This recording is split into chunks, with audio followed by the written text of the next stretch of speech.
Hari ini kita akan mengenal sejarah penebusan. Apakah sejarah penebusan itu? Mengenai sejarah penebusan, kalau kita lihat, ada satu ayat yang mewakili hal ini, dan itu ada di kitab Ulangan. Kalau kita lihat di dalam kitab Ulangan, atau coba kita lihat dulu Alkitab, 66 kitab yang kita percaya sebagai firman Tuhan, 100% firman Tuhan, 66 kitab. Jika itu dirangkumkan, kita bisa menemukan perjanjian lama.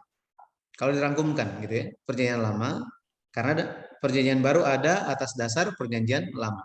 Ketika perjanjian lama ini dikenal oleh orang Yahudi, mereka mengenalnya sebagai kitab Musa atau 5 kitab Musa, Pentatuk.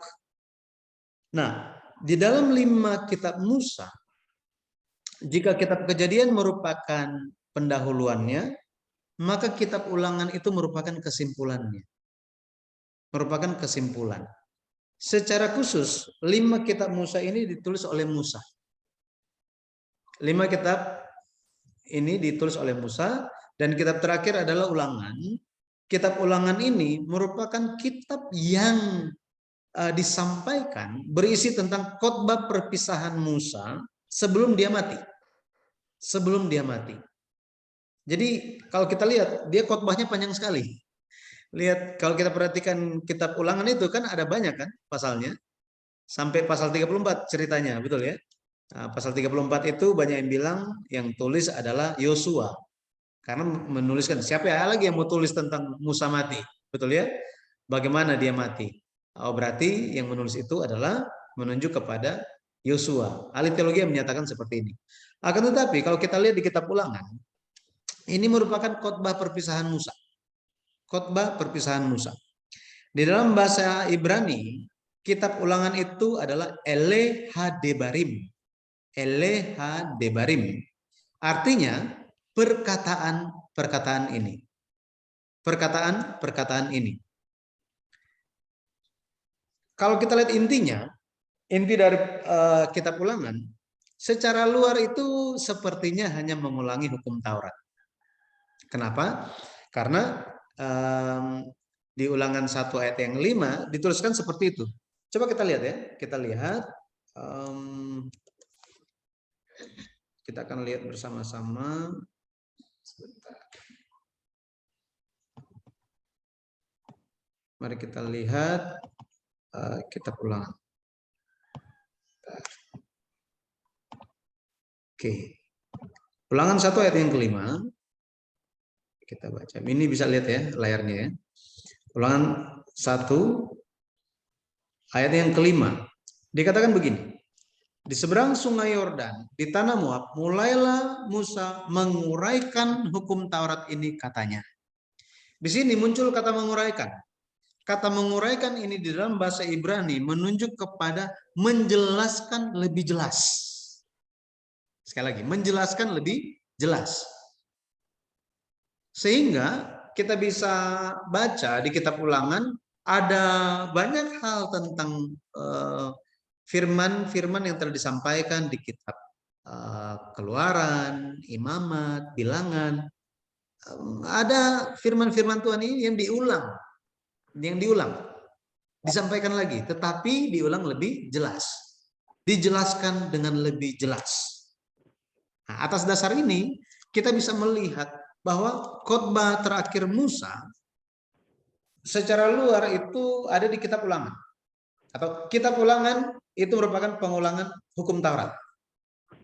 Tapi kalau kita lihat, Musa bukan hanya mengulangi begitu saja, hanya khotbah lagi saja.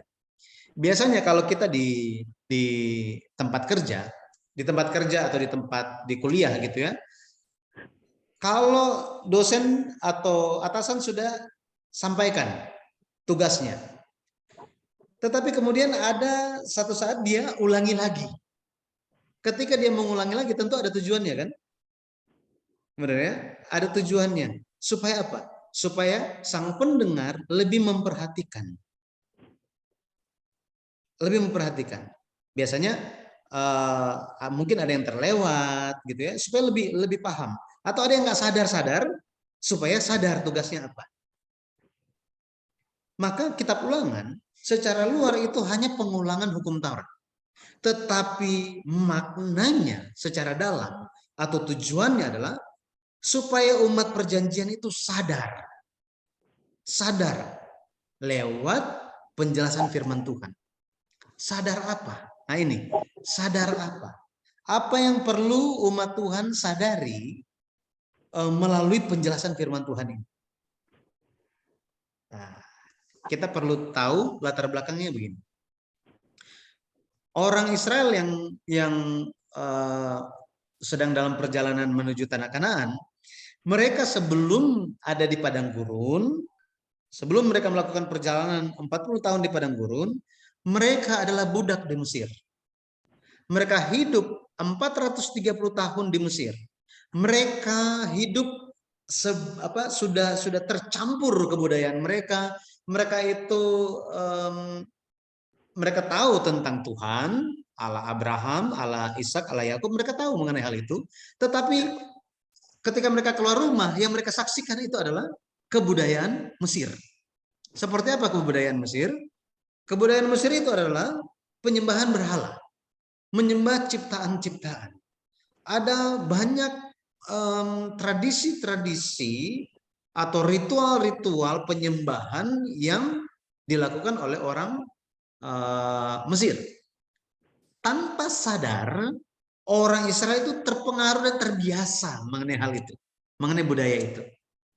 Mereka pun pas ditanya, kamu profesinya apa? Budak. Pas tanya seorang anak, papa kamu profesinya apa? Budak. Kamu apa? Budak. Sudah punya anak, anaknya profesinya apa? Budak.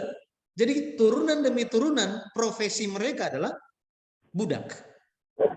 Itu sebabnya ketika umat Israel keluar dari Mesir,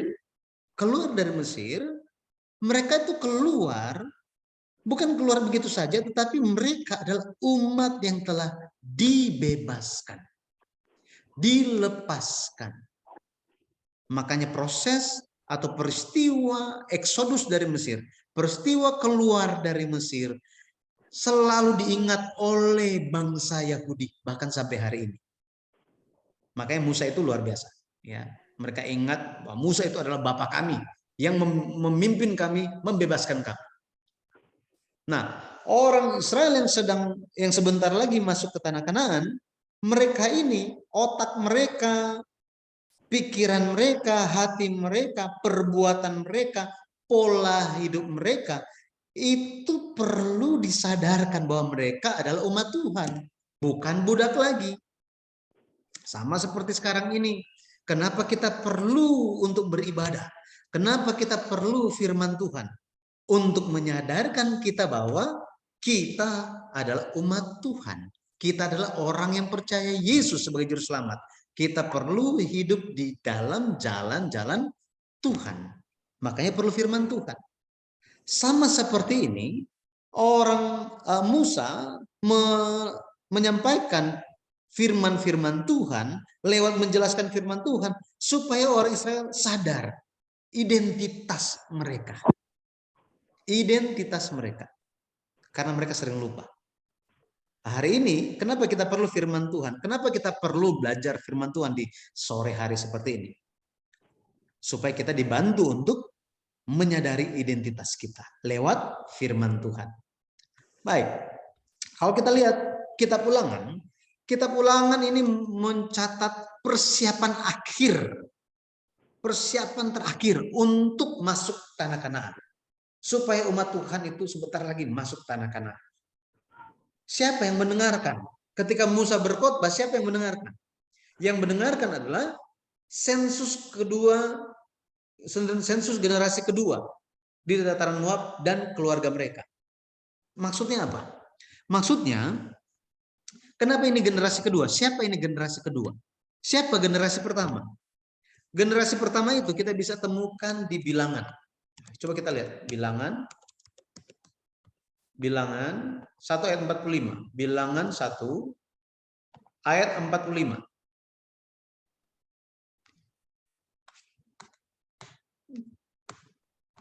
ayat 45.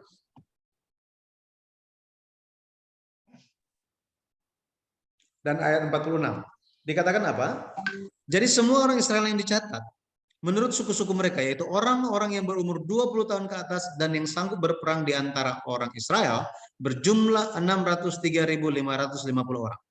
Jadi 603.550 orang. Ini laki-laki. Ya, laki-laki yang bisa berperang. Orang tua, perempuan, anak-anak tidak dihitung. Ya, orang lansia nggak dihitung. Ya, hanya yang sanggup berperang. Oke. Nah, ini yang keluar bersama dengan keluarga mereka. Ini adalah generasi pertama. Tetapi mereka ini yang jumlahnya 603.550 orang, hanya 2 orang yang selamat. Sisanya 603.548 orang mati di padang gurun. Selama 40 tahun mereka mati satu demi satu. Sisanya mati bersamaan. Ya. Nah, ini yang terjadi. Kalau kita lihat hanya 2, yaitu Yosua dan Kaleb. Yang masuk dalam hitungan generasi pertama itu adalah Yosua dan Kaleb. Tetapi mereka berdua tidak mati. Karena apa? Mereka beriman. Mereka dijadikan contoh oleh Tuhan karena iman dan ketaatan mereka. Ya, nanti kita bisa bahas itu tentang mereka dan apa yang terjadi kepada generasi pertama ini. Kita akan bahasnya nanti.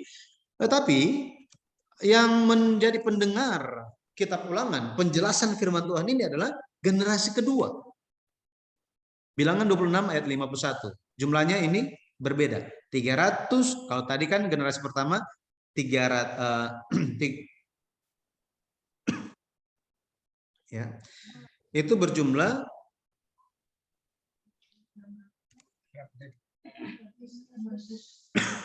603.000. Sekarang coba kita lihat bilangan 26. Bilangan 26. Bilangan 26. Mari kita lihat. Oke.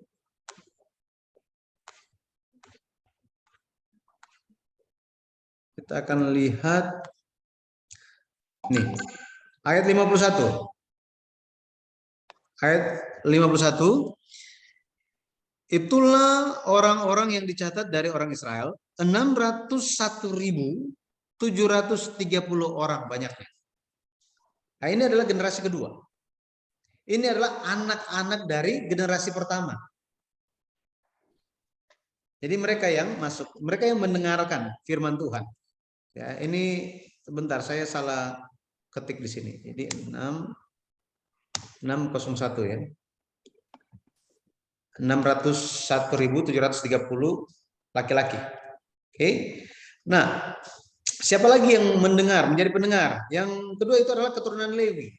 Mereka tidak dihitung waktu sensus pertama. Mereka tidak dihitung. Kemudian Yosua dan Kaleb. Jadi mereka semua menjadi pendengar. Nah, kita pun hari ini harus masuk ke dalam kelompok ini, 3 kelompok ini. Sebagai pendengar firman yang dijelaskan lebih jelas. Ini firman yang dijelaskan lebih jelas. Harus masuk. Bahkan semua orang Kristen, orang yang percaya, haruslah masuk ke dalam 3 kelompok ini. Menjadi pendengar firman Tuhan yang dijelaskan lebih jelas. Kenapa? Karena kita adalah orang-orang yang sebentar lagi masuk ke dalam Kanaan rohani. Makanya perjanjian lama itu dekat dengan kita hari ini. Dekat dengan kita hari ini. Rasul Paulus dia berbicara di 1 Korintus.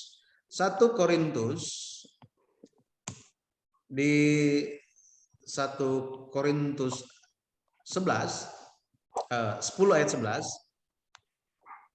1 Korintus 10 ayat yang ke-11 dikatakan begini. Ketika berbicara tentang orang-orang yang ada di padang gurun dulu ya di zaman Musa, Rasul Paulus bilang begini, semuanya ini telah menimpa mereka sebagai contoh dan dituliskan untuk menjadi peringatan bagi kita yang hidup pada waktu di mana zaman akhir telah tiba.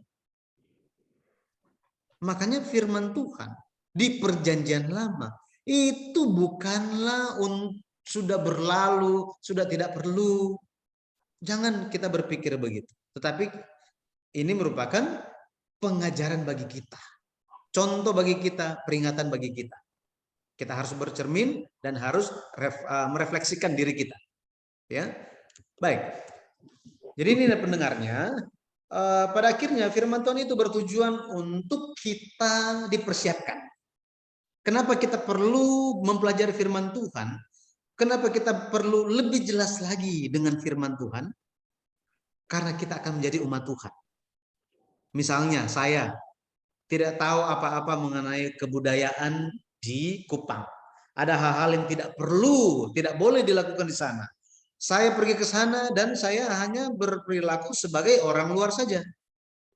Ketika saya melanggar aturan di sana, bisa-bisa saya masuk penjara kan? Atau dituntut.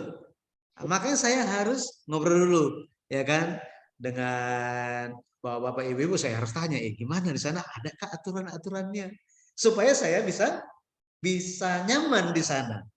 Nah, sama seperti itu, kita pun untuk masuk ke surga, kita perlu mengetahui orang atau warga negara surga yang Rasul Paulus bicarakan itu di kitab Filipi, warga negara surga itu seperti apa sih ciri-cirinya? Supaya kita pun bisa belajar dan memiliki sifat itu. Memiliki ciri-ciri itu. Ya.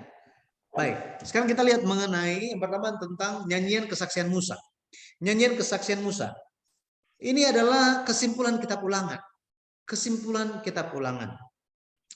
Nyanyian kesaksian Musa itu ditulis di Ulangan 32. Ulangan pasal 32. Nah, kalau baca di bagian depan buku sejarah penebusan selalu ada ayat itu tuh. Ulangan 32 ayat 7. Nah, Ulangan pasal 32 ini merupakan nyanyian kesaksian Musa. Kalau LAI tulis di situ nyanyian Musa. Kenapa mesti dalam bentuk nyanyian? Supaya gampang ingat. Supaya nggak mudah lupa. Nah, kalau kita lihat di dalam 5 kitab Musa, khusus 5 kitab Musa atau Pentatuk, dicatat bahwa Musa pernah bernyanyi 2 kali. 2 kali Musa pernah bernyanyi. Kapan saja itu? Yang pertama itu di Keluaran pasal 15, yang kedua itu di Ulangan pasal 32. Kalau kita lihat tabel ini, dibandingkan waktu nyanyi pertama kali dan nyanyi yang kedua kali. Kapan ini? Di mana ini terjadi? Pertama kali Musa itu bernyanyi di pantai seberang Laut Merah. Jadi setelah mereka menyeberangi Laut Merah, nah disitulah Musa bernyanyi, bernyanyi pujian. Ini setelah menyeberangi Laut Merah. Nah, kapan ini? Ini belum lama setelah mereka keluar dari Mesir. Jadi belum lama mereka keluar dari Mesir. Apa yang terjadi sekitar 1 bulan perjalanan ini? Jadi ada orang Israel itu mengalami 10 tulah di Mesir, mereka saksikan kan, meskipun tidak kena ke mereka, tapi mereka saksikan betapa dahsyatnya Allah Israel. Kemudian mereka bisa menjarah orang Mesir. Maksudnya apa? Mereka menjarah di sini, ini dalam arti positif ya. Dalam arti positifnya maksudnya apa? Mereka menjadi budak itu nggak pernah dibayar, nggak pernah digaji. Makanya Tuhan bilang apa? Nanti ketika di hari kamu keluar, minta kepada orang Mesir, kepada majikan kamu. Apapun yang kamu minta, mereka akan kasih. Nah, mereka alami ini. Kenapa? Ini Tuhan menggaji mereka. Ini luar biasa. Jadi mereka kerja di majikan mereka, ada emas, permata, ada berlian, apapun itu. Kalau zaman dulu ada kain-kain yang mahal, semuanya mereka minta dikasih. Tuhan menggerakkan sampai sedemikian rupa. Jadi mereka mengalami hal ini. Terus mereka juga telah mengalami perlindungan tiang awan dan tiang api. Luar biasa. Bayangkan kalau misalnya panasnya luar biasa. Panasnya luar biasa. Tetapi ada ada awan yang menaungi sehingga apa? Rasanya itu sejuk. Enak ya? Malam ketika dinginnya luar biasa di padang gurun, tetapi ada tiang awan. Apinya ada tetapi tidak membakar orang Israel. Memberikan mereka kehangatan. Ini pun menjadi perlindungan bagi mereka. Ini mereka alami. Mereka mengalami dan mereka sangat bersyukur atas hal ini. Ya, mereka juga mengalami apa? Laut Merah itu terbelah. Mereka jalan di tanah kering. Oh, ini luar biasa.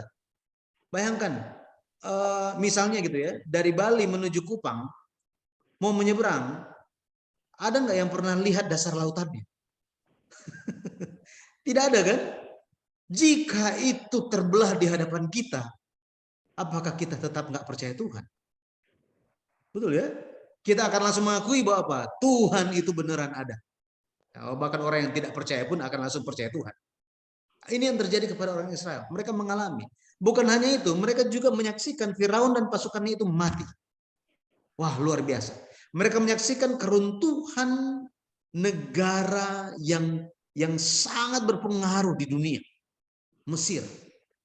Bayangkan Mesir sudah hancur pertaniannya, udah hancur perekonomiannya, pertaniannya, perkebunannya, udah hancur ternak-ternaknya, udah hancur rumah-rumahnya, bahkan apa? Pemimpin pejabat negara istilahnya pasukan terbaik mereka pun hancur semuanya. Oh, ini kan luar biasa. Ya, pekerjaan Tuhan. Makanya tema lagunya apa? Tema lagunya adalah pembebasan dari perbudakan Mesir. Pembebasan dari perbudakan Mesir.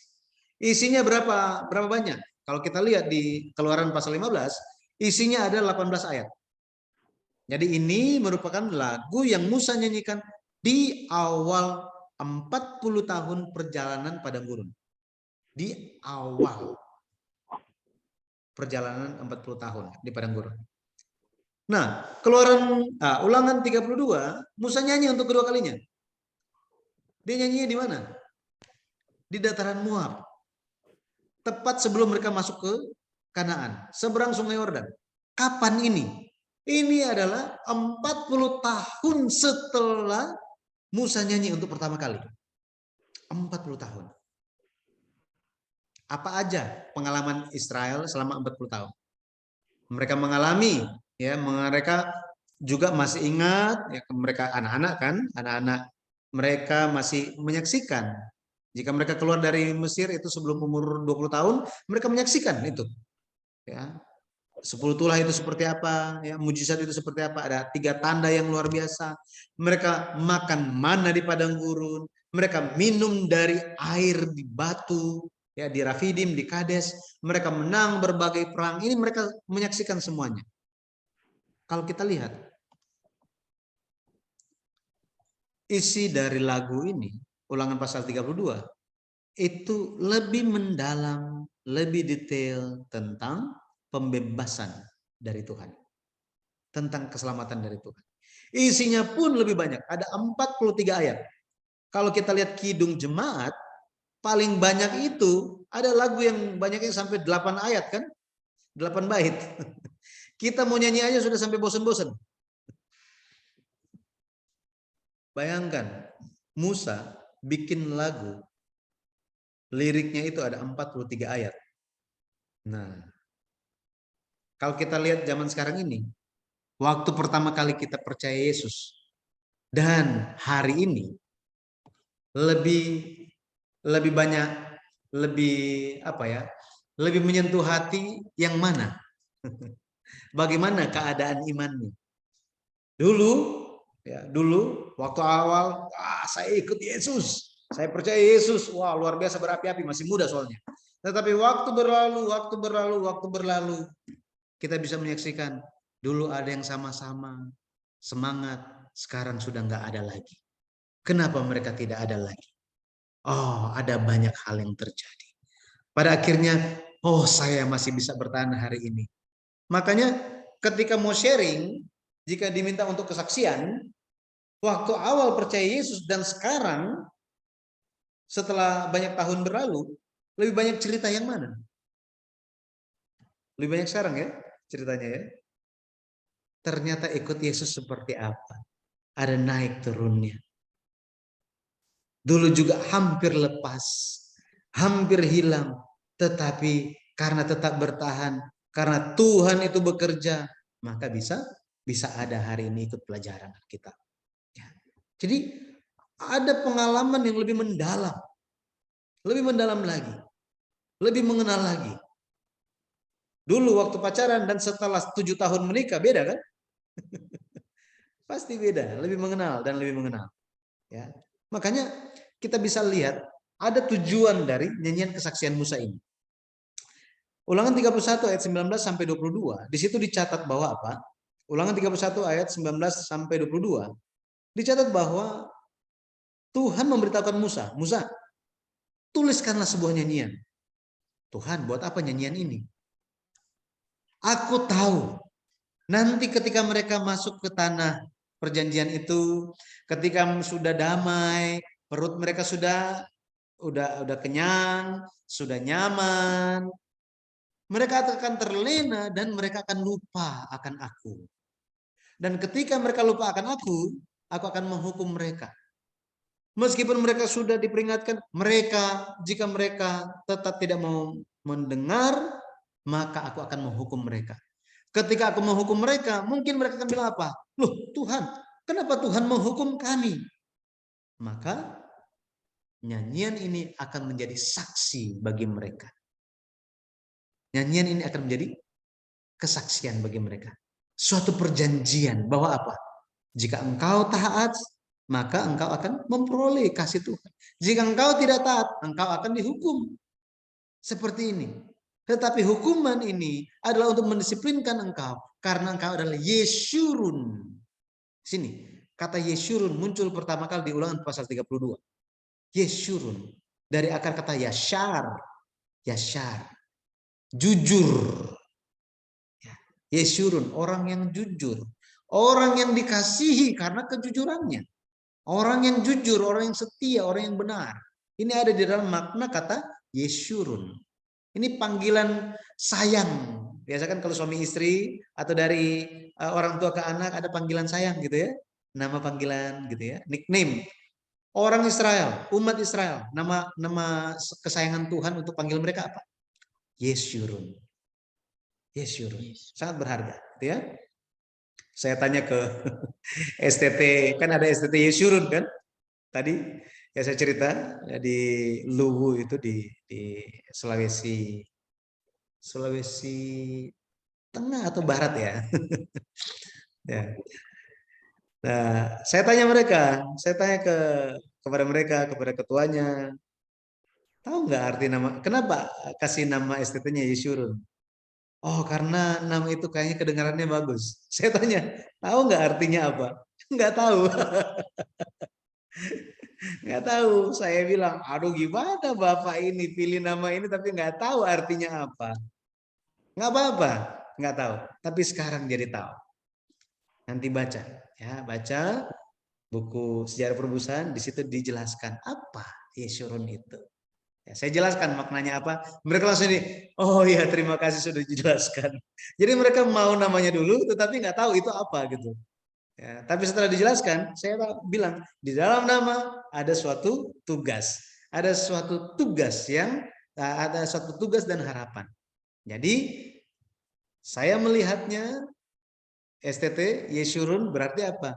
Berarti biarlah STT ini menjadi anak-anak STT semua ya yang elemen dalam STT ini menjadi orang-orang yang dikasihi Tuhan karena kejujurannya, karena kebenaran dan karena kesetiaannya. Gitu. Jadi biarlah menghasilkan anak-anak muda gitu ya, hamba-hamba Tuhan yang Yeshurun, yang jujur gitu ya dengan firman Tuhan. Oke, jadi secara luar kalau kita lihat khusus untuk Ulangan pasal 32 ya. Ulangan pasal 32 itu ditulis tentang pengkhianatan. Pengkhianatan dan pengkhianatan ini bukan pengkhianatan ini ya. Pengkhianatan umat Tuhan dan penghakiman dari Allah. Jadi ini bicara tentang Ulangan 32 itu isinya tentang pengkhianatan umat Tuhan terhadap ya, pengkhianatan umat Tuhan, dan penghakiman dari Allah kepada mereka karena pengkhianatan mereka. Tetapi secara mendalam ada kasih pemeliharaan Allah yang besar bagi mereka. Kasih pemeliharaan Allah yang besar bagi mereka. Seperti ini. Ya. Makanya nanti setelah ini tolong baca Ulangan pasal 32 ya. Ya, Ulangan pasal 32. Secara khususnya, mari kita lihat mengenai Ulangan 32 sebagai kesimpulan nyanyian kesaksian Musa. Ulangan 32 ayat 7 itu sebagai kesimpulan nyanyian kesaksian Musa. Oke, mari kita baca ini sama-sama. Sudah siap semuanya? Siap ya? 1, 2, 3. Zekor yemot olam binu shenot dorvador sheal abika wea gedeka zeneka weo meru. Saya pun bacanya bukan tulisan-tulisan yang di atas, saya baca yang di bawah.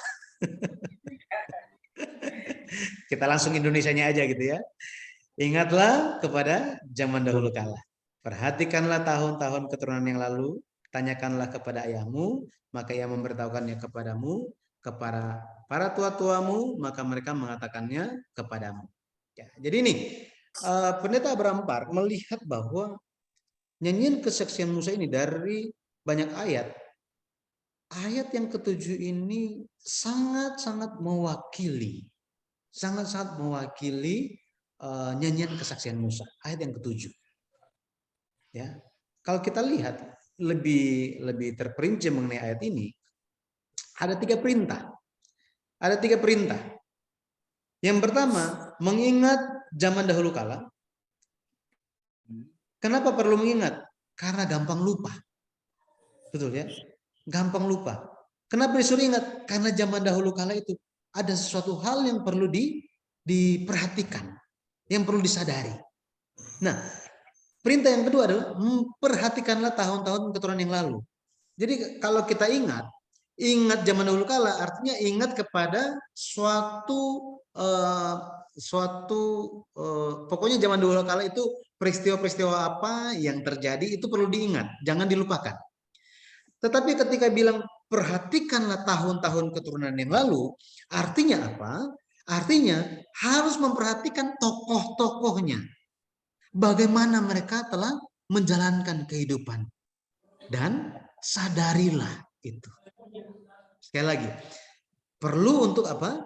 Perlu untuk memperhatikan, mempelajari, menganalisa kehidupan tokoh-tokoh yang hidup di zaman dulu. Kemudian kita perlu sadar sesuatu. Sadar sesuatu. Yang ketiga, perintahnya adalah tanyakanlah. Jadi kalau nggak bisa ingat, kalau nggak bisa perhatikan, lupa atau nggak mengerti, tanya kepada siapa? Kepada ayahmu. Maka akan diberitahukan. Tanya kepada siapa lagi? Tua-tua. Nah, ini nanti di buku yang ke-6 dengan detail dijelaskan siapa ayah di sini, siapa tua-tua di sini. Zaman sekarang siapa mereka? Dijelaskan. Pada akhirnya ini berbicara tentang siapa? Tentang hamba-hamba Tuhan. Tentang guru sekolah minggu. Tentang pemimpin-pemimpin iman. Senior dalam iman. Mereka yang banyak pengalaman iman dengan Tuhan. Harus tanya kepada mereka. Jadi kalau baca Alkitab tidak mengerti, harus tanya ke pendeta kita. Betul ya? Saya pernah lakukan hal ini. Ya, waktu saya SMA, saya tanya ke pendeta di sekolah saya. Ada satu hal, saya tanya.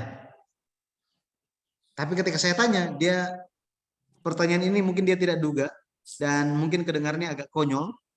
Dia bilang, jangan pernah menyatukan ilmu pengetahuan dan Alkitab. Dia bilang, ya saya nggak pernah tanya-tanya lagi mengenai Alkitab. Ada yang bisa tebak nggak? Saya tanya apa? Saya tanyanya begini. Apa pendeta? Waktu zaman Nuh, semua binatang kan masuk ke dalam Bahtera. Bahtera itu kan cukup besar, binatangnya masuk semuanya. Bagaimana dinosaurus yang ukurannya sebesar Sebesar bahtera itu bisa masuk ke dalamnya. Bapak pendeta langsung bilang apa? Yudi, jangan pernah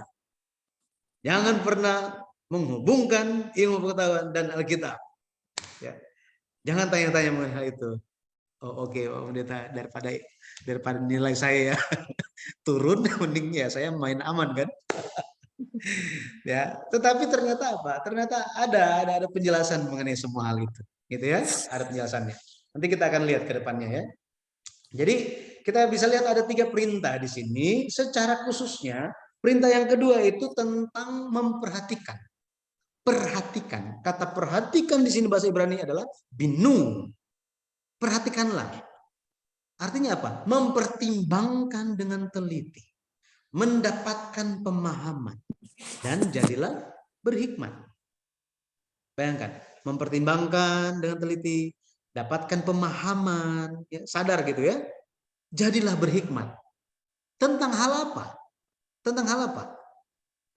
Tentang tahun-tahun dan keturunan demi keturunan. Loh, tahun-tahun dan keturunan ini bicara mengenai apa? Oh, ternyata tentang silsilah. Secara khusus silsilah Kejadian pasal 5 dan Kejadian pasal 11. Kenapa? Karena di dalam silsilah Kejadian pasal 5 dan 11 dicatat tahun-tahun dan keturunan. Sekarang coba kita lihat. Kita ingin mendapatkan pemahaman dan ingin juga supaya menjadi berhikmat kan? Oke. Kalau kita baca ya, Kejadian pasal 5. Inilah daftar keturunan Adam pada waktu manusia itu diciptakan oleh Allah. Dibuatnya lah dia menurut rupa Allah. Laki-laki dan perempuan diciptakannya mereka. Ia memberkati mereka dan memberi nama manusia kepada mereka pada waktu mereka diciptakan. Oke. Di sini masih oke. Gitu ya. Ayat yang ketiga. Setelah Adam hidup 130 tahun, ia memerankan seorang laki-laki menurut rupa dan gambarnya. Lalu memberi nama Set kepadanya. Umur Adam setelah memperankan Set 800 tahun. Dan ia memperankan anak-anak lelaki dan perempuan. Jadi Adam mencapai umur 930 tahun lalu ia mati. Setelah Set hidup 105 tahun, ia memperankan Enos. Dan Set masih hidup 807 tahun setelah ia memperankan Enos, dan ia memperankan anak-anak lelaki dan perempuan. Jadi Set mencapai umur 912 tahun lalu ia mati. Tolong kasih tahu saya kalau sudah memperoleh hikmat ya. Baru saya akan berhenti. Setelah Enos hidup 90 tahun ia memperankan Kenan, dan Enos masih hidup 815 tahun setelah ia memperankan Kenan, dan ia memperankan anak-anak lelaki dan perempuan. Jadi Enos mencapai umur 905 tahun lalu ia mati. Setelah Kenan hidup 70 tahun ia memperankan Mahalalel, dan Kenan masih hidup 840 tahun setelah ia memperankan Mahalalel, dan ia memperankan anak-anak lelaki dan perempuan. Jadi Kenan mencapai umur 910 tahun lalu ia mati. Bagaimana? Sudah ada yang mendapatkan hikmat? Menjadi ngantuk ya? Inilah tantangan umat Tuhan. Benar ya? Alkitab itu seperti menjadi tantangan bagi kita. Apakah Alkitab ini akan menjadi obat tidur bagi kita? Ataukah kita perlu bertanya tentang hal ini? Dan mendapatkan hikmat. Mendapatkan suatu pemahaman. Pemahaman apa?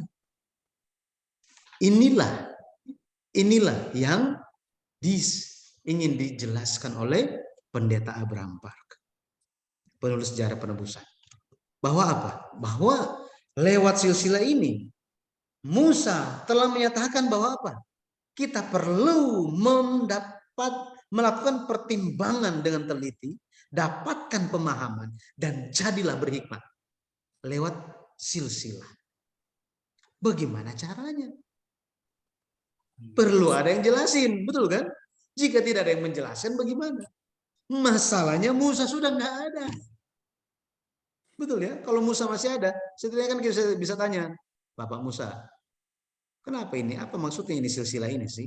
Saya ingin sadar, tolong sadarkan saya. Tapi kalau kita lihat, ada suatu penyelenggaraan dari Allah. Kata penyelenggaraan di sini mungkin belum terlalu terbiasa kita dengan istilah ini, tapi biasanya kan kita sudah biasa, sebenarnya tanpa kita sadari, kita sudah biasa dengan kata ini. Setiap kali upacara bendera, ya, kita bilang apa? Ya, kita akan menyelenggarakan upacara bendera. Berarti menyelenggarakan di sini artinya apa? Ada suatu acara yang kita mulai laksanakan, sudah ada waktu, sudah ada tempat, sudah ada orang-orang, siapa pembina upacaranya, siapa petugas-petugasnya, kemudian apa? Ada persiapan-persiapannya untuk upacara itu. Betul ya?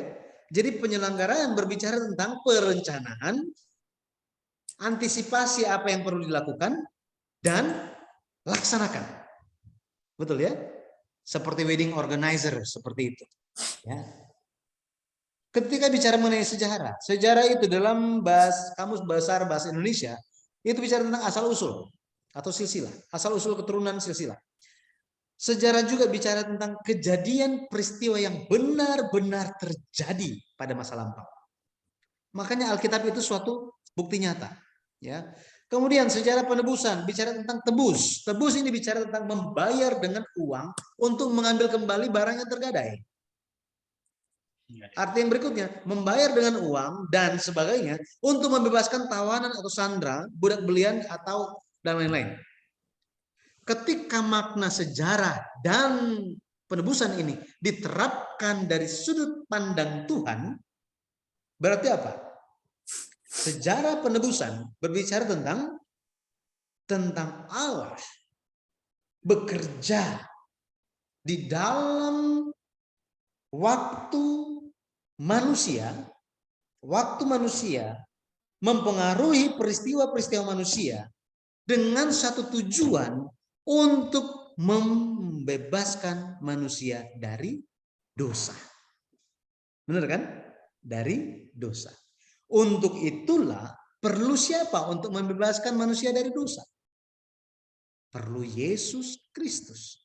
Makanya Allah yang tidak terbatas dari dalam ruang dan waktu harus masuk ke dalam ruang dan waktu manusia.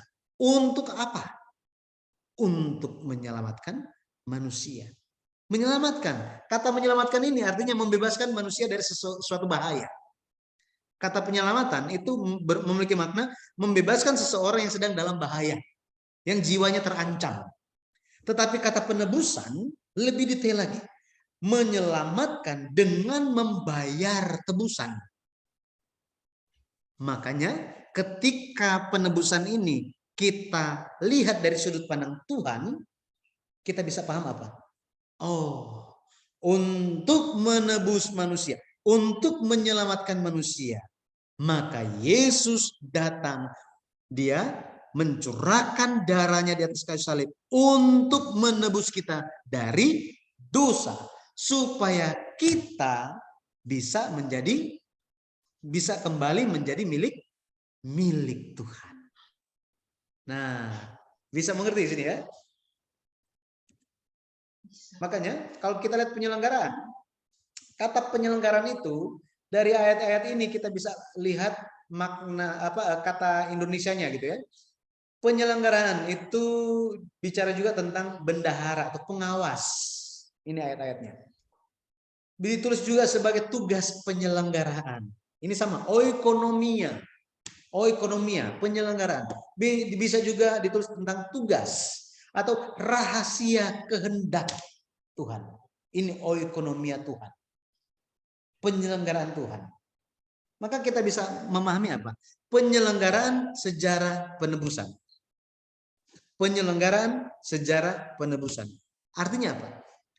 Tuhan merencanakan, mengelola alam semesta ini, mengelola sejarah manusia dengan tujuan apa? Mengutus Yesus Kristus untuk menebus manusia dari dosa. Makanya ini suatu tugas yang misterius dan ajaib. Rahasia. Ketika kita ada suatu kenapa kita rahasiakan? Kenapa ini dikatakan suatu rahasia? Karena nggak mau musuh tahu kan? Nggak tahu, mesti tahu. Yesus adalah suatu rahasia. Yesus adalah rahasia Allah katanya. Rahasia Allah. Nah, ketika dikatakan Yesus adalah rahasia Allah, berarti Yesus itu sebenarnya bukan rahasia. Kalau rahasia itu kan nggak mau ditampakkan, betul ya? Nggak mau disingkapkan. Bahasa aslinya itu adalah mysterion, misterius. Jadi seolah-olah bisa lihat tetapi belum begitu jelas. Kayaknya ini tetapi bagaimana ya? Nah ini masih samar-samar, masih misterius, gitu ya. Yesus seperti itu. Ya, dibuka kemudian ditutup, dibuka ditutup, dibuka ditutup. Makanya ketika Yesus lahir, kelahirannya itu setan nggak tahu di mana. Lewat keluarga manapun, setan nggak tahu. Kalau setan tahu, bukankah itu sudah di-cut, sudah dipotong? Makanya karena setan nggak tahu, setan mempengaruhi Herodes. Herodes tahu nggak? Nggak tahu. Dia cuma tahu di Bethlehem saja. Apa yang dilakukan? Dia bunuh anak-anak yang berumur 2 tahun ke bawah, anak laki-laki. Karena dia nggak tahu kan? Dia nggak tahu. Maka ini suatu rahasia, suatu rahasia. Nah, bagaimana Allah menyelamatkan manusia? Ini merupakan suatu rahasia, suatu rahasia. Ya, makanya penyelenggaraan alat tadi saya bilang keseluruhan proses merencanakan, menyusun, menempatkan, mengendalikan, memerintah, mengatur susunan, pergerakan, waktu, segala sesuatu di alam semesta dengan sangat tepat. Tujuannya apa? Untuk menyelamatkan umatnya. Betul ya? Misalnya, di dalam kita melakukan pekerjaan, contoh gitu ya, di dalam pekerjaan Pak Yansen, untuk pengobatan pasien itu harus waktu yang tepat, dosis yang tepat, analisa yang tepat, perkiraan yang tepat, harus dilihat pergerakannya dengan konsultasi beberapa pihak, direncanakan, disusun kapan, di mana, harus dikontrol, harus ada yang mengontrol juga, baru bisa dieksekusi. Benar ya? Ini penyelenggaraan kesehatan di rumah sakit Pak Yansen. Penyelenggaraan Allah itu apa? Penyelenggaraan Allah itu bicara tentang pasiennya adalah semua manusia. Ini pasiennya, bedanya. Jadi inilah ya. Saya berusaha untuk menjelaskan terminologi ini, kata-kata ini dengan ya semudah mungkin gitu ya. Moga-moga bisa dipahami. Intinya, inti dari sejarah perebusan itu bicara tentang nubuat Mesias dan penggenapannya. Intinya ini. Jadi meskipun lupa semuanya, jangan lupa ini. Sejarah perebusan intinya apa sih? Oh, itu tentang nubuat Mesias dan penggenapannya. Gitu ya. Makanya perjanjian lama kenapa dibilang perjanjian yang sudah lama? Itu adalah perjanjian lama berisi tentang Mesias dijanjikan di dalam di kitab-kitab perjanjian lama. Kenapa perjanjian baru? Karena Mesias itu Yesus Kristus sudah datang, sudah genap, dan dijanjikan satu perjanjian yang baru bahwa apa? Tuhan akan datang kembali. Nah, seperti ini. Pada akhirnya perjanjian lama dan perjanjian baru untuk apa? Untuk kita bersiap-siap menyambut kedatangan Tuhan lagi. Ya. Nah, seperti ini. Nah, makanya sore-sore belajar seperti ini. Wah, ini kan menantang sekali. Menantang sekali ya. Anak kuliah wah, bisa ngantuk-ngantuk semuanya. Ada yang sudah ketiduran juga gitu ya. Moga-moga ketiduran ya. Kalau agak ngantuk sedikit, oke ya udah kita coba sadar dulu sedikit gitu ya. Oke, sebelum sampai ke sini saya mau nyebrang aja ke topik yang berbeda gitu ya. Ke topik yang berbeda. Mengenai jenis-jenis penyelenggaraan itu terlalu teori yang banyak, nanti kita bahas di lain kesempatan. Tapi kita membahas satu hal ini sebagai kesimpulan. Ya, sebagai kesimpulan. Tadi kita telah lihat tentang penyelenggaraan. Ya, tentang penyelenggaraan. Sekarang pertanyaannya, apakah Adam sudah bertobat? Betul ya? Tadi Pak Yansi sudah bicara sedikit kan mengenai hal itu. Apakah Adam sudah bertobat? Mari kita lihat. Kita lihat Roma. Kita lihat Roma 5. Roma 5. Ayatnya yang ke-12 kita akan lihat. Ayat yang ke-12. Kita lihat. Oke. Kita lihat. Kita baca, sebab itu sama seperti dosa telah masuk ke dalam dunia oleh satu orang, dan oleh dosa itu juga maut, demikianlah maut itu telah menjalar kepada semua orang, karena semua orang telah berbuat dosa. Dikatakan, dosa telah masuk ke dunia oleh satu orang. Siapa di sini? Bisa tebak nggak? Adam. Ya? Adam. Adam. Sekarang pertanyaannya, siapa yang lakukan dosa duluan? Adam atau istrinya? Hawa. Oh, bukankah berarti harusnya di sini perempuan yang disalahkan? Jadi yang salah itu istrinya kan? Bukan salah suami loh. Istri yang salah. Ada yang udah mulai melihat sebelah kiri sebelah kanan, mana istrinya? Jadi bukan gara-gara laki-laki, betul kan? Jadi Roma 5 ayat 12 sini berbicara tentang siapa? Tentang istri Adam atau tentang Adam? Adam. Kenapa tetap Adam ya? Bukankah istrinya yang pertama kali makan? Ini bukan gara-gara Bapak Yansen ingin ingin menghibur istri gitu ya? Udahlah, kesalahanmu kutanggung gitu. Kalau kita lihat di sini, kenapa? Allah menuntutnya dari Adam kan? Karena firman Tuhan itu disampaikan kepada Adam. Adam yang sampaikan kepada istrinya. Istri Adam merupakan tanggung jawab Adam. Iman istrinya merupakan tanggung jawab suami Adam itu. Kenapa? Allah menyatakan ketika suami laki-laki dan perempuan itu menjadi satu, mereka adalah satu daging. Tidak bisa dipisahkan. Makanya iman mereka pun harus menjadi satu. Iman mereka harus menjadi satu. Tetapi ternyata apakah iman mereka menjadi satu? Tidak. Betul ya? Makanya Allah menuntut pertanggungjawaban itu kepada siapa? Adam. Hari ini gereja dituntut oleh Tuhan untuk apa? Memperhatikan iman jemaat-jemaat. Siapa? Hamba-hamba Tuhan harus memperhatikan iman jemaat. Jangan kebalik. Harus seperti itu. Kenapa? Ingat, seorang murid, seorang guru bisa mengajar muridnya sampai level mana? Sampai level dia kan? Betul ya? Kalau gurunya di sini pengetahuannya, dia bisa ajarkan nggak sampai di sini. Dia bisa ajarkan sampai di sini. Apa yang dia tahu kan? Sama seperti itu. Sama seperti itu.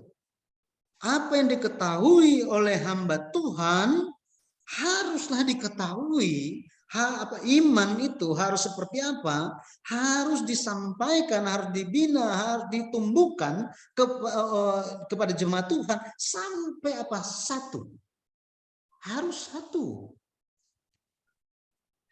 Sama seperti itu, suami dan istri pun harus menjadi satu imannya. Nah, ini. Makanya tantangan yang terbesar bagi umat Tuhan, tantangan yang terbesar bagi umat Tuhan itu apa? Ketika umat Tuhan cari pasangan di luar iman. Makanya Tuhan sangat-sangat tegas mengenai pernikahan. Harus yang seiman. Harus dari antara umat Tuhan. Oh, untuk penginjilan, untuk ini. Harus pastikan dulu penginjilannya, jangan sampai kamu yang ditarik keluar. Betul kan? Nah, seperti ini yang terjadi. Makanya harus satu. Itu sebabnya kalau kita lihat Adam, kalau kita di dalam Alkitab seolah-olah kita itu jatuh gara-gara dia. Kita jatuh gara-gara dia, gara-gara dia, gara-gara dia. Pertanyaannya, apakah Adam mati di dalam dosa dan dia tidak pernah bertobat, pada akhirnya dia ada di neraka?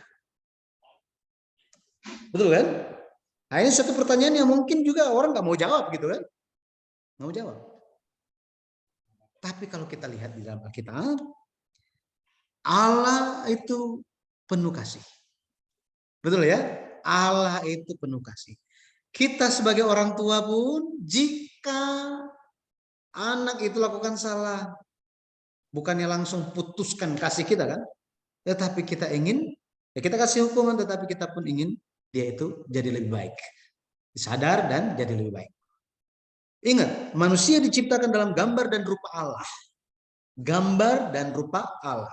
Ketika seorang manusia ingin yang baik untuk anaknya, sama Allah pun ingin yang baik bagi ciptaannya. Maka, apakah Adam sudah bertobat? Ini yang menjadi pertanyaan kan? Apakah Adam sudah bertobat? Nah, kita bisa lihat beberapa bukti bahwa Adam itu sudah bertobat. Bukti atau suatu petunjuk bahwa Adam sudah bertobat. Memang banyak orang yang bersikeras begini. Ini saya sering ketemu dengan orang-orang yang seperti ini. Mau itu dari kalangan jemaat, kalangan profesional, anak muda, mau ahli teologi sekalipun, siapapun itu, ada yang selalu memberikan pernyataan ini. Tidak ada bukti Adam sudah bertobat. Adakah di dalam Alkitab sudah tercatat literal bahwa apa? Tuhan, ampunilah dosaku. Aku mengakui dosaku. Apakah Adam ditulis Adam bertobat? Tidak pernah ditulis. Jadi dia tidak pernah bertobat. Saya pikir ini pandangan yang terlalu terlalu sempit. Ya, pandangan yang terlalu sempit. Ketika kita mengasihi seseorang, apakah bentuk mengasihi itu harus lewat tulisan terus? Dengan sikap kita ramah ke dia, memperhatikan, mempedulikan, tanpa kita sebut I love you, bukankah ya pasangan kita juga udah bisa merasakan itu? Betul ya? Nah, itu kan tidak perlu tertulis kan? Literal kan? Tidak perlu. Tersirat semua yang kita bisa tahu mengenai hal itu. Alkitab pun sama. Salah satu cara kita untuk memahaminya seperti itu. Ya, tentu dengan petunjuk-petunjuk yang tepat. Yang tepat. Coba kita lihat beberapa petunjuk. Oke? Kita lihat beberapa petunjuk. Yang pertama mari kita lihat di Kitab Kejadian. Kitab Kejadian pasalnya yang ketiga. Kejadian pasal 3. Ayatnya yang ke-20. Ayat yang ke-20. Kejadian pasal 3 ayat yang ke-20. Kita baca. Manusia itu memberi nama Hawa kepada istrinya, sebab dialah yang menjadi ibu semua yang hidup. Nah, di sini Adam, kata ini manusia di sini, bahasa Ibrani itu Adam. Jadi Adam artinya, bahasa Indonesianya adalah manusia. Nah, manusia, Adam memberi nama Hawa. Arti nama Hawa adalah hidup. Hidup. Sekarang coba kita lihat begini. Kita perlu tahu latar belakang. Kenapa Adam itu memberi nama Hawa? Memberi nama hidup kepada istrinya. Kalau kita lihat di ayat-ayat sebelumnya, ayat yang ke-9 dikatakan begini. Ayat yang ke-9, ini setelah mereka makan buah pengetahuan baik dan jahat, mereka bersembunyi. Ayat 9, Tuhan tanya, Adam di manakah engkau? Adam menjawab, oh dia takut, dia sembunyi karena telanjang. Ayat 11 dibilang begini, siapa yang memberitahukan kepadamu bahwa engkau telanjang? Apakah engkau makan dari buah pohon yang kularang engkau makan itu? Sekarang, Tuhan tanya ini karena Tuhan memang tidak tahu atau Tuhan ada tujuan yang lain? Jika Tuhan Maha Tahu, berarti dia ada tujuan yang lain. Betul kan? Pertanyaan Tuhan seperti ini bukan karena dia tidak tahu, tetapi dia ada harapan dari Adam. Apa harapan Allah? Harapannya adalah pertobatan. Ya Tuhan, saya belum mengajarkan dengan baik istri saya, iman istri saya, sehingga ini menjadi tanggung jawab saya. Tolong ampunilah. Tetapi ternyata Adam tidak bertobat. Dia bilang apa? Ayat yang ke-12. Perempuan yang kau tempatkan di sisiku, dialah yang memberi dari buah pohon itu kepadaku, maka aku makan. Bukannya dia mengaku salah, mengambil kesalahan itu, menanggung kesalahan itu, dia justru salahkan istrinya. Lebih lagi dia salahkan siapa? Tuhan sih kasih perempuan itu kepadaku.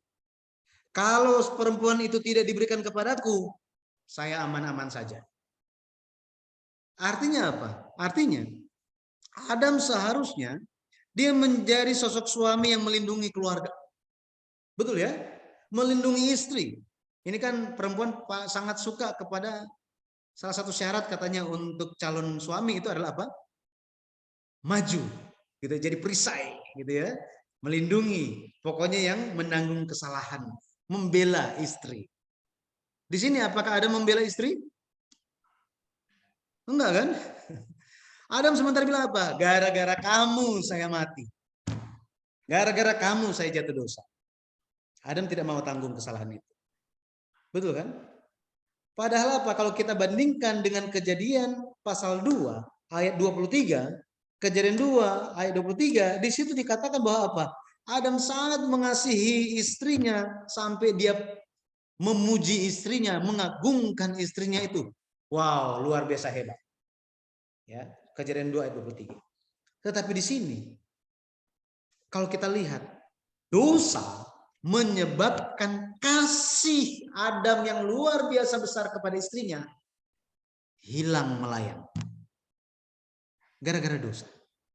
Dosa menyebabkan kasih itu hilang lenyap. Ini. Kenapa? Setelah dosa yang satu muncul dosa berikutnya kan? Dan dosa yang lainnya lagi. Seperti ini sifatnya. Itu sebabnya kalau kita lihat tiba-tiba awalnya ingat ini masih di dalam adegan yang sama ya. Kalau kita lihat sinetron gitu ya atau drama Korea, ini masih di saat yang sama, tempat yang sama, percakapan ini sedang berlangsung. Tiba-tiba Adam awalnya dia itu menyalahkan istri, tidak membela istri. Dia tidak mau menanggung kesalahan, gitu ya. Tetapi kenapa di ayat 20 dia langsung seperti memuji istrinya bahwa apa? Istrinya, lewat istrinya lah keluarganya bisa dipulihkan. Kok dia tiba-tiba bisa berubah? Apa yang menyebabkan Adam berubah? Ayatnya yang ke-15. Aku akan mengadakan permusuhan antara engkau dan perempuan ini, antara keturunanmu dan keturunannya. Keturunannya akan meremukkan kepalamu dan engkau akan meremukkan tumitnya. Kejadian pasal 3 ayat 15 ini di dalam teologi disebut sebagai proto-evangelium. Proto-evangelium. Jadi proto-gospel. Artinya apa? Injil atau berita kabar baik yang mula-mula disampaikan. Apa artinya? Di sini ketika Allah berbicara kepada ular, dikatakan bahwa keturunan perempuan akan meremukkan kepala ular. Akan mengalahkan secara total ular itu, ular setan itu, ya, ular iblis setan itu. Jadi Adam dengar, di saat itu Adam mendengar bahwa apa? Pemulihan umat manusia akan terjadi lewat siapa? Bukan lewat dirinya, tetapi lewat siapa? Lewat istrinya kan? Jadi meskipun istri kadang-kadang bikin pusing, tetapi lewat istri pemulihan bisa terjadi. Haleluya. Haleluya. Ya, makanya kita harus menjadi satu iman, gitu ya. Nah, di sini kita bisa lihat, makanya Adam bisa bilang apa? Adam bisa katakan, mulai sekarang namamu bukan perempuan. Perempuan itu bukannya jenis kelamin, bukan. Perempuan itu suatu nama, diambil dari laki-laki. Ya, itu nama, bukan jenis kelamin. Salah kalau mereka bilang itu jenis kelamin. Ya, perempuan. Tetapi perempuan ini nama pertama yang diberikan Adam kepada istrinya diganti oleh Adam menjadi hidup. Hawa. Artinya apa? Lewat kamu keluarga kita akan hidup. Luar biasa. Keturunan perempuan di sini pada akhirnya bernubuat tentang Yesus Kristus yang akan datang. Yesus Kristus yang akan datang. Oke. Nah, pada akhirnya kalau kita lihat Adam di sini, dia hatinya itu tergerak dengan keharuan janji Tuhan tentang pemulihan. Makanya dia bisa berubah. Hatinya berubah. Lebih lagi apa? Lebih lagi kalau kita lihat Kejadian pasal 4. Kejadian pasal 4. Ayatnya yang pertama dikatakan apa? Kemudian manusia itu, Adam, bersetubuh dengan Hawa istrinya dan mengandunglah perempuan itu, lalu melahirkan Kain. Maka kata perempuan itu, aku telah mendapat seorang anak laki-laki dengan pertolongan Tuhan. Jadi Kain lahir, ketika Kain lahir, pengakuan iman orang tuanya apa? Saya melahirkan karena pertolongan Tuhan. Jika mereka tidak bertobat di hadapan Tuhan, maka mereka akan apa? Ya, saya sudah melahirkan saja. Sakit sekali saya melahirkan ini. Enggak melahirkan di rumah sakit ini. Ini melahirkan pertama kali. Mempertaruhkan nyawa. Mana Tuhan? Jika tidak bertobat. Tetapi karena mereka telah bertobat, makanya bisa bilang apa? Aku telah mendapat seorang anak laki-laki dengan pertolongan Tuhan. Lebih lagi apa? Kalau kita lihat ayat yang ketiga, setelah beberapa waktu lamanya, maka Kain mempersembahkan sebagian dari hasil tanah itu kepada Tuhan sebagai korban persembahan. Habel juga mempersembahkan korban persembahan dari anak sulung kambing dombanya, yakni lemak-lemaknya. Maka Tuhan mengindahkan Habel dan korban persembahan itu. Terlepas Kain itu jadi jahat. Tetapi siapa yang mengajarkan Kain dan Habel memberikan korban persembahan? Kepada Tuhan. Siapa yang ajarkan anak-anak kita berikan persembahan di gereja? Kita, orang yang percaya. Betul ya? Tanpa pertobatan, tidak ada yang akan mengajarkan anaknya kasih persembahan kepada Tuhan. Yang ada, kalau tidak ada pertobatan, bilang apa? Jangan ke gereja. Awas kalau ke gereja. Kenapa ke gereja? Emang Tuhan mau turunin uang dari langit? Betul kan? Ya, orang dunia bilang seperti itu. Lebih lagi kalau kita lihat, bukti yang lain apa? Bukti yang lain di Kejadian pasal 4 ayatnya yang ke-25 dikatakan apa? Ini setelah waktu berlalu. Dikatakan Adam bersetubuh pula dengan istrinya, lalu perempuan itu melahirkan seorang anak laki-laki dan menamainya Set. Sebab katanya, Allah telah mengaruniakan kepadaku anak yang lain sebagai ganti Habel, sebab Kain telah membunuhnya. Di sini bilang apa? Dikatakan bahwa Set lahir dikaruniakan oleh siapa? Oleh Allah. Hebat ya. Ini pengakuan Adam langsung. Allah telah memberikan aku hadiah anak. Kesedihanku, ya, hari-hari kesedihanku karena apa? Yang tragis telah terjadi, anak yang sulung membunuh anak yang bungsu karena salah saya, karena dosa saya. Tetapi Tuhan telah berikan pengganti. Ini kan pengakuan iman kan? Tanpa pertobatan, iman tidak akan muncul. Kita pun ada iman dimulai dari pertobatan. Kapan itu? Ketika kita dibaptis, ditanya dulu kan? Apakah saudara percaya bahwa saudara mengaku bahwa saudara itu adalah orang berdosa di hadapan Tuhan dan perlu Tuhan sebagai juru selamat? Amin. Apakah saudara menerima Yesus Kristus sebagai juru selamat saudara dan mau hidup dalam tuntunan firman-Nya? Amin. Ini bentuk pertobatan kan? Lewat pengakuan dan diikuti lewat kehidupan ketaatan kita. Jadi hal-hal ini pada akhirnya kita bisa tahu bahwa apa? Adam telah bertobat. Betul ya? Adam telah bertobat. Itu sebabnya iman bisa diwariskan. Nah, karena waktu kita tidak bahas tentang bagaimana pewarisan iman ini, tetapi kita telah membahas satu topik tentang silsilah di kitab kajian. Satu tokoh namanya Adam itu. Bagaimana dia telah mengalami ya, kasih karunia Tuhan. Dia telah mengalami pengampunan dari Tuhan. Dia telah mengalami dirinya diterima oleh Tuhan. Dia telah mengalami penghiburan dari Tuhan. Dia telah mengalami jawaban doa dia dari Tuhan. Dia telah mengalami berkat Tuhan. Dimulai dari pertobatan dia. Dia telah bertobat. Lewat kehidupan Adam seperti ini, kita belajar bersama-sama bahwa kita pun setiap hari benar-benar harus apa? Membersihkan hati kita. Sadar, tidak sadar, sebelum kita menutup hari, mari kita mohon pengampunan dari Tuhan. Mungkin ada yang tersinggung, mungkin ada yang salah paham, mungkin ada sesuatu hal yang menjadi batu sandungan bagi orang yang lain. Menurut kita benar, tetapi ternyata dia tidak harapkan seperti itu. Mungkin belum tepat waktunya. Tuhan tolong. Betul ya? Sehingga kita diperbaharui lagi. Diperbaharui lagi. Saya berdoa di dalam nama Tuhan Yesus Kristus, kita terus bertumbuh, dimulai dengan pertobatan, iman yang bertumbuh, sampai pada akhirnya kita bisa bertumbuh di dalam iman, pengenalan kita tentang Tuhan kita Yesus Kristus. Haleluya, amin. Oke, minggu depan kita akan bahas bersama-sama mengenai pewarisan iman dan bukti bahwa Adam telah mewariskan iman.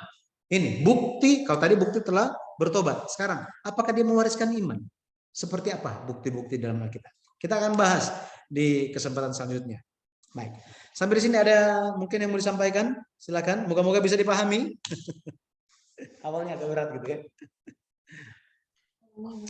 Ya.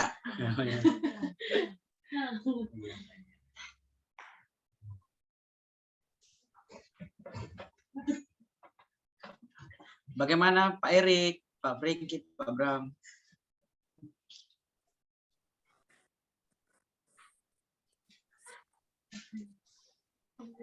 Ya, siap. Ya. Pak Yudi, kalau dari saya terima kasih karena penjelasan tentang Adam tadi cukup banyak terkait Adam bertobat itu. Ayat-ayatnya walaupun dalam satu pasal skin, tetapi dari Kejadian 3:15 pasca setelah itu Adam seperti mengalami perubahan pola pikir ya. Sehingga akhirnya bisa memberi nama Hawa. Sehingga maksudnya ya mungkin teman-teman kita belajar di sini bahwa ya ini yang tersirat yang seperti tadi Pak Yudi sampaikan. Kadang ada orang menuntut, oh di mana ayatnya? Tapi kalau kita lihat kronologi peristiwa ini, pengakuan-pengakuan itu membuktikan bahwa Adam mengalami pertobatan dalam diri. Karena jujur, selama ini kan kita kalau baca Roma, waduh, lewat Adam ini kayak sepertinya akhirnya menanggung dosa semua manusia yang ada saat ini di dunia gara-gara Adam. Padahal kita baru tahu, oh Adam ini mengalami pertobatan. Jadi mungkin agak beda, nanti mungkin ada pertanyaan, apakah ada orang bertanya kan, apakah Yudas Iskariot bertobat atau tidak? Nah, gitu. Sama dengan Adam. Ya, mungkin nanti Pak Bram atau Pak Erik atau Pak Franky bisa nanti kita coba meeting di rumah juga untuk bahas-bahas kecil-kecilan karena buku sudah ada di saya, teman-teman bisa pinjam untuk baca. Saya beli agak banyak dengan tujuan teman-teman bisa pinjam untuk baca. Pinjam dalam artian setelah menjadi berkat bisa ke yang lain, bisa sharing ke yang lain. Seperti itu Sehingga kemarin saya dengan Erik sudah sempat ketemu, apakah kita doakan ya Pak Yudi ya, apakah di Kupang ini nanti seperti apa? Kita mau seperti apa? Seminar, apakah bisa dilaksanakan seminar? Dengan harapan ya kita-kita inilah yang sudah duluan bergandeng tangan agar kita melakukan seminar. Sambil menyiapkan segala sesuatu yang lain. Saya percaya Tuhan akan terus memimpin. Tidak, kalau saya sih tidak melihat jumlah. Berapapun, 2 orang pun itu sudah kekuatan. 3 atau 4. Yang penting kita kuat. Dan apalagi saya bersyukur sekali Gereja GPBC Jakarta mau mengapu kita yang di Kupang ya. Terus terang bagi saya ini luar biasa. Karena saya seperti mendapat berkat karunia juga dari GPBSI, karena ya buat apa juga ya kalau pikir-pikir buang-buang waktu juga kalau menurut saya, apalagi dengan lihat kesibukan pelayanan Bapak Pendeta di Jakarta. Saya percaya dengan waktu yang ini tentu akan menjadi berkat untuk kita semua. Mungkin dari saya itu, terima kasih Pak Pendeta. Teman-teman yang ikut juga terima kasih. Istri saya, Katie, Yune yang ikut juga terima kasih. Masih bertahan.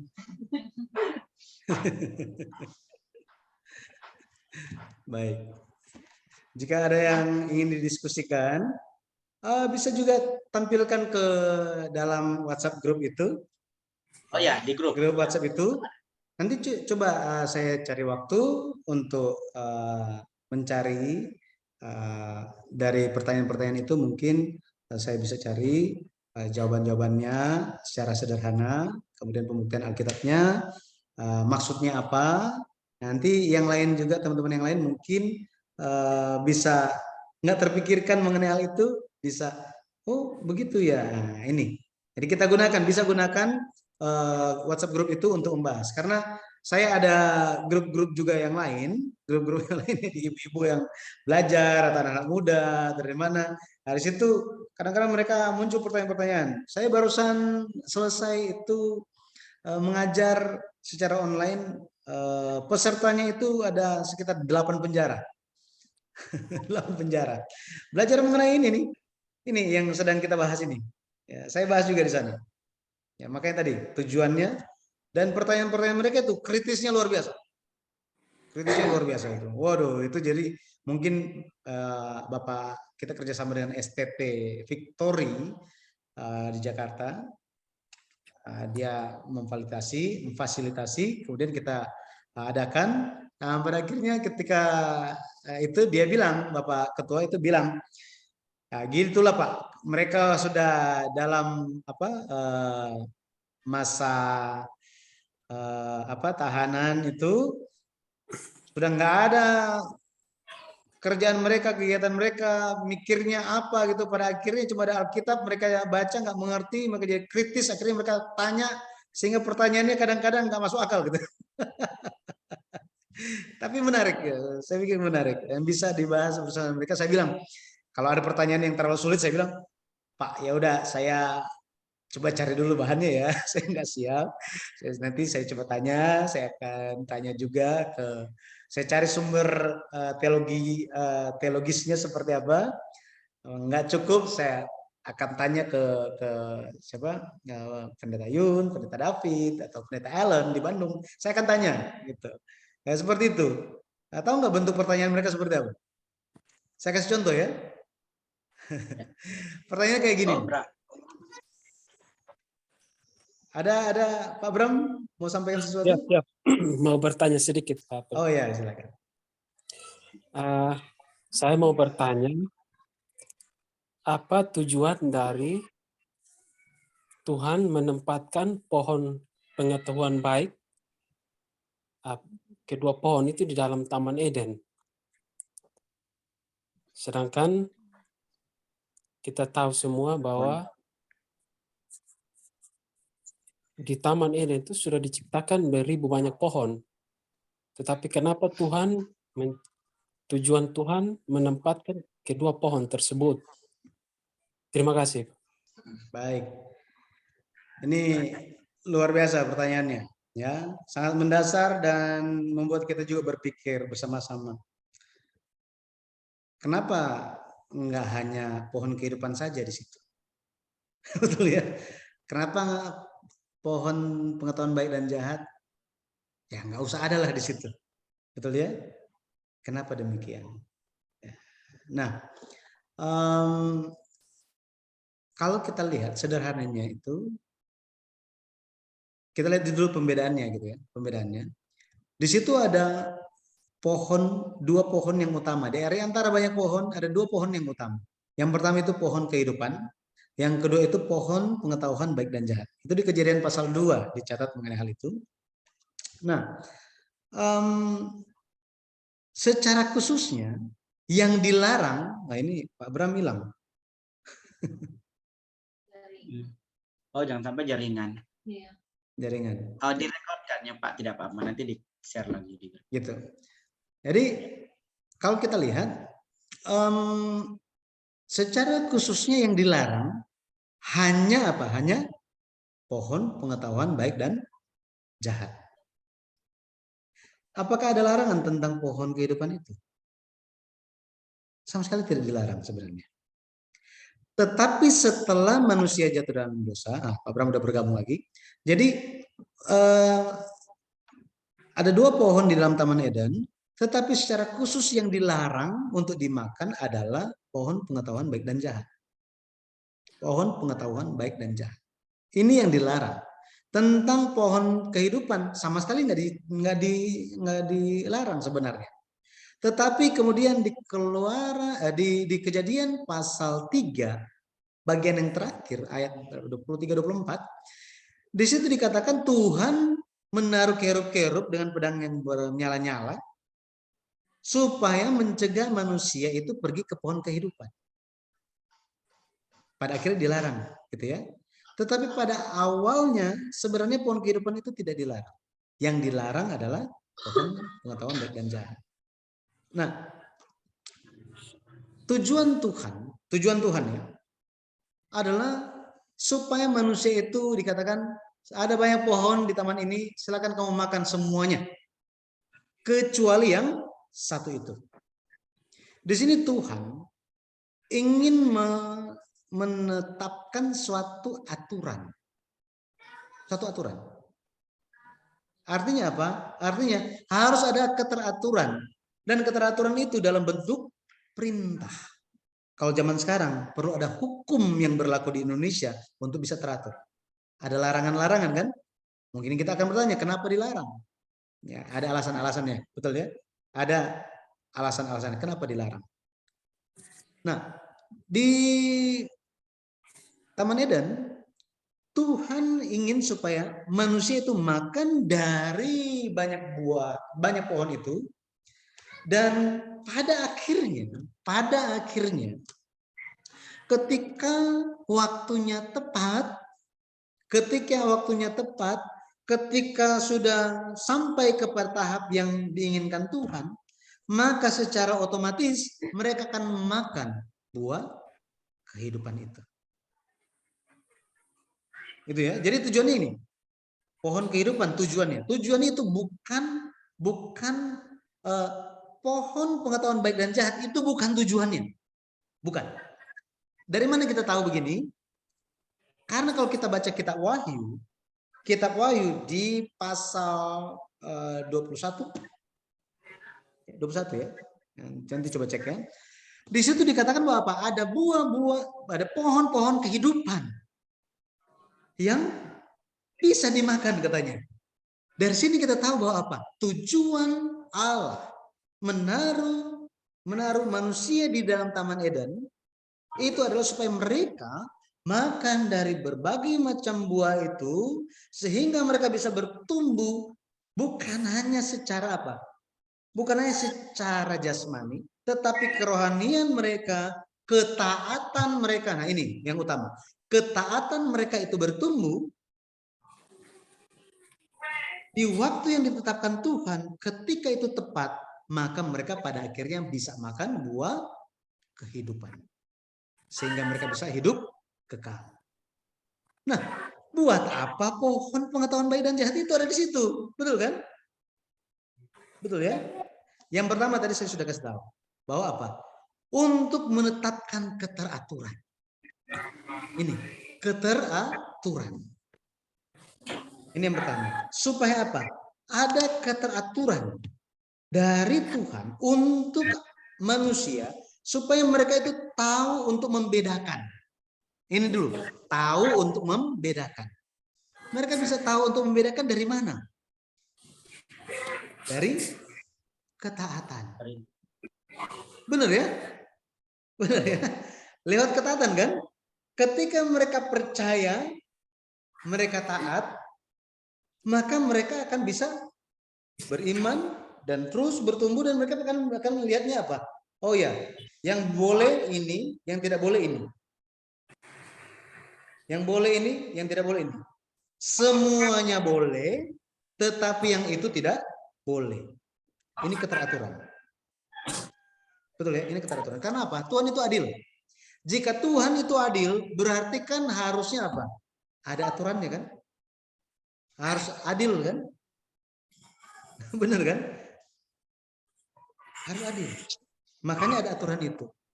Yang kedua apa tujuannya? Yang pertama untuk keteraturan. Yang kedua, untuk manusia itu tidak jatuh di dalam dosa. Untuk mereka bisa hidup. Kenapa? Kenapa? Karena memang buah baik dan jahat itu telah dikhususkan bukan untuk dimakan. Bukan untuk dimakan, itu dilarang gitu. Itu dilarang. Ya. Nah, ada lagi alasannya. Cuma saya mohon maaf Pak Bram, saya perlu konfirmasi lagi jawaban saya yang berikutnya ini. Jangan sampai saya salah dalam menjelaskan, gitu ya. Saya salah dalam menjelaskan. Saya akan konfirmasi dulu mengenai statement saya yang selanjutnya ini, gitu ya. Di kesempatan selanjutnya Pak Bram, sebelum memulai saya akan sampaikan jawabannya, gitu ya. Jadi saya baru bisa menyampaikan alasan yang pertama bahwa perlu keteraturan. Ya, perlu keteraturan untuk manusia ada di dalam Taman Eden. Untuk mereka bisa hidup, pada akhirnya mereka bisa latihan ketaatan itu. Ketika mereka mereka taat kepada firman Tuhan kan? Ini perintah Tuhan kan, jangan makan kan? Kalau engkau tidak makan, kalau engkau makan, engkau mati. Berarti apa? Jika tidak makan akan tetap hidup. Mereka latihan untuk taat, latihan untuk hidup. Taat firman Tuhan, hidup. Taat firman Tuhan, hidup. Ini mereka latih. Ini ada keteraturan untuk mereka bisa hidup. Ya. Nah, bagian yang kedua ini saya perlu konfirmasi lagi Pak Bram.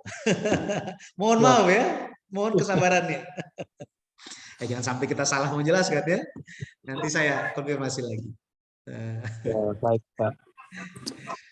Terima kasih Pak Bram. Ini pertanyaan yang luar biasa. Nanti teman-teman yang lain yang dengar rekamannya akan bersyukur Pak Bram tanya mengenai hal ini.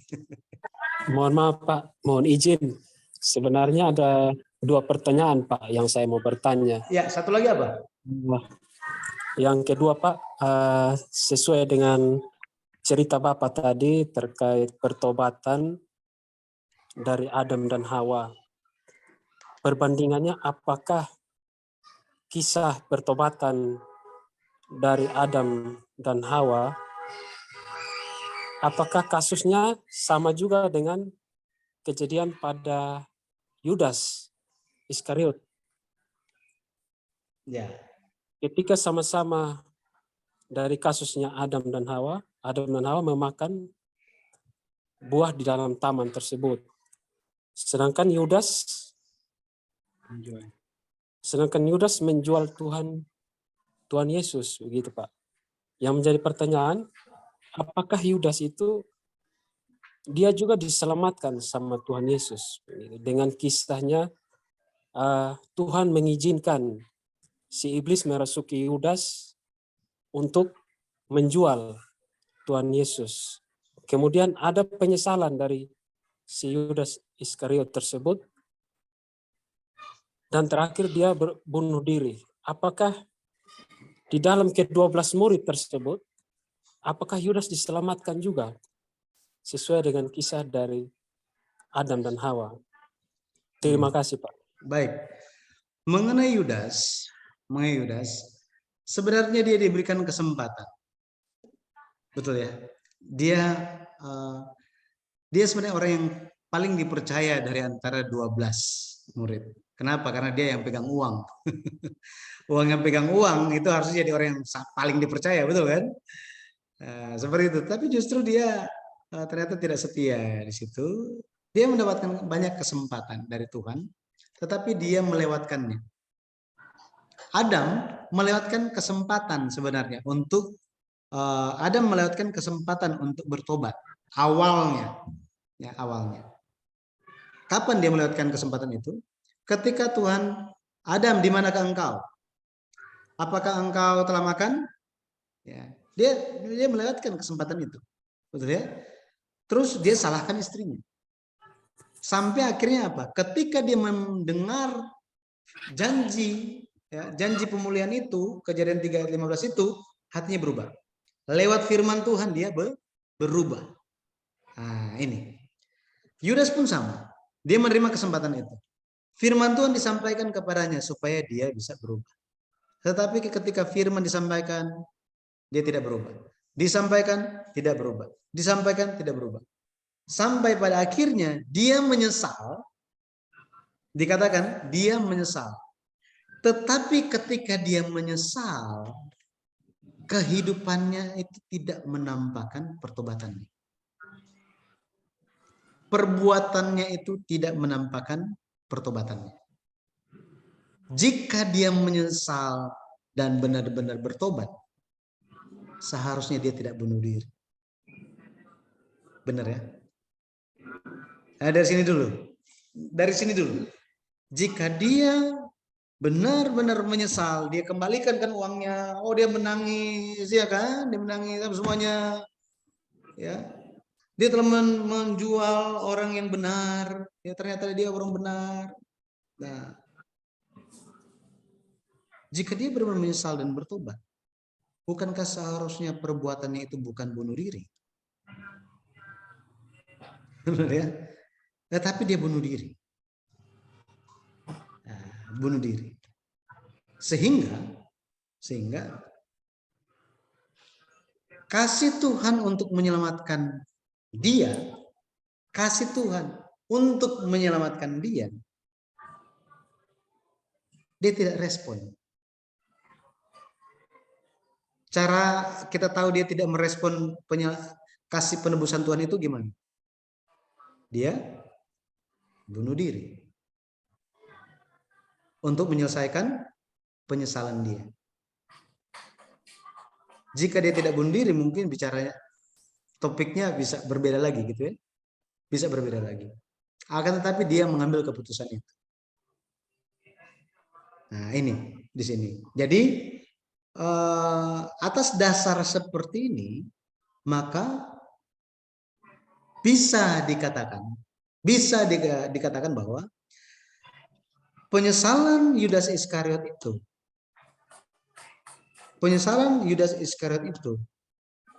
hanyalah penyesalan pribadi yang tidak membawa dia kepada pertobatan yang sungguh-sungguh. Bukti nyatanya dari perbuatan dia. Kenapa? Karena hidup manusia itu bukan dari manusia itu. Tetapi hidup manusia itu ada milik Tuhan. Dia mengambil sendiri hidupnya. Hidup yang Tuhan telah berikan. Nah, atas pandangan yang seperti ini, ya, maka banyak yang mengambil kesimpulan dia tidak selamat. Dia tidak selamat, gitu ya. Mungkin bisa muncul pandangan yang lain, bisa saja, ya. Ada pandangan yang lain, bisa saja. Ya. Tapi kalau kita lihat dari ya, Alkitab apa adanya, ini dari sisi kita manusia ya, melihat bagaimana Tuhan melihatnya, ya Tuhan akan mencerahkan kita, gitu ya. Tetapi ketika kita melihatnya, ya ternyata dia menyesal, tapi tidak membuahkan buah-buah pertobatan. Makanya kalau kita, kan firman Tuhan itu konsisten kan? Betul ya? Dibilang apa? Hasilkanlah buah dari pertobatan. Benar ya? Jadi pertobatan itu bukan hanya di dalam hati, di dalam mulut, dalam hati, pikiran, dan keluar dari mulut, tetapi itu disimpan untuk sendiri saja. Nggak bisa. Pertobatan pun adalah untuk memuliakan Tuhan. Sehingga lewat pertobatan itu Tuhan dimuliakan, orang-orang yang menyaksikan akhirnya bisa bilang apa? Ya, dia telah bertobat. Wah, Tuhan terima kasih telah menyentuh dia, merubah dia. Haleluya, terpujilah Tuhan. Tetapi itu tidak tampak lewat Yudas. Nah, dari sudut pandang yang berbeda, ada yang melihat bahwa Yudas sudah bertobat. Ini, ada yang sudah melihat Yudas sudah bertobat. Ya, karena secara sederhana mereka lihat, ya dia kembalikan uang, kemudian ya dan lain-lain yang kayak seperti tadi, gitu kan? Dan banyak yang menilai bahwa apa? Yudas itu kita harus berterima kasih. Karena tanpa Yudas, Yesus tidak mati. Kalau Yudas tidak menjual Yesus, Yesus tidak mati di atas kayu salib, maka kita tetap orang berdosa. Ini ada yang memiliki pandangan yang seperti itu juga, tetapi itu pun tidak tepat pandangannya. Nah, banyak pandangan, tetapi saya berikan pandangan yang seperti tadi. Kita lihat di dalam Alkitab pertobatan. Kita bicara tentang pertobatan kan. Setelah pertobatan itu terus ada apa? Ya, ada pertobatan yang seperti apa? Tentu Tuhan yang tahu hati manusia. Nah, ini makanya saya bilang tadi, Tuhan yang akan mencerahkan kita untuk melihat hal itu. Nah, saya melihatnya seperti itu. Gitu Pak Bram. Baik. Terima kasih Pak atas penjelasannya. Terima kasih.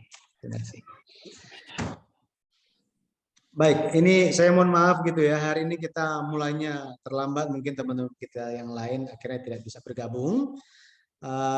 Nanti mungkin bisa dibicarakan lagi.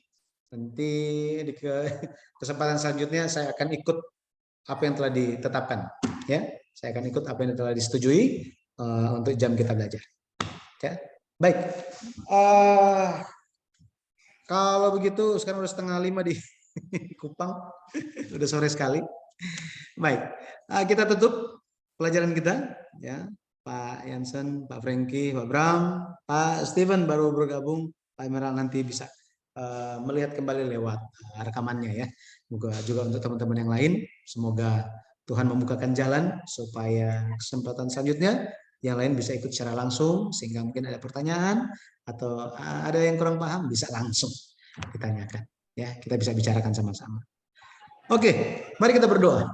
Bapak, terima kasih Engkau telah campur tangan di dalam pelajaran pada sore hari ini. Hamba-Mu mengucap syukur ya Bapak. Firman-Mu telah Engkau ajarkan kepada kami, mengingatkan kami untuk menjalankan kehidupan yang memeriksa iman kami di hadapan-Mu, dan bagaimana kami, betapa pentingnya bagi kami untuk senantiasa hidup kembali kepadamu. Kembali untuk dibersihkan, disucikan lewat firman. Karena Engkau telah menyatakan bahwa lewat doa, lewat firman, kami semua anak-anak Tuhan dikuduskan. Terima kasih ya Bapak. Bila mana ada kekurangan di dalam penjelasan, penyampaian dari hamba-Mu ini, tolong ampunilah. Biar Roh Kudus-Mu yang akan memberikan pencerahan bagi kami. Di saat yang tepat, kiranya ya Bapak, kami bisa lebih jelas dan lebih memahami lagi dengan baik, lebih baik lagi tentang firman. Bapak, terima kasih. Tolong sertai kami di dalam pekerjaan yang kami lakukan, di dalam setiap anggota keluarga kami, sekolah kami. Biarlah ya Bapak, Engkau yang campur tangan dan menyertai. Terima kasih ya Bapak. Perencanaan-perencanaan kami selanjutnya, kami serahkan semua di dalam tangan-Mu yang penuh kasih. Di dalam nama Tuhan Yesus Kristus yang kudus, kami berdoa dan penuh ucapan syukur. Amin. Baik, terima kasih.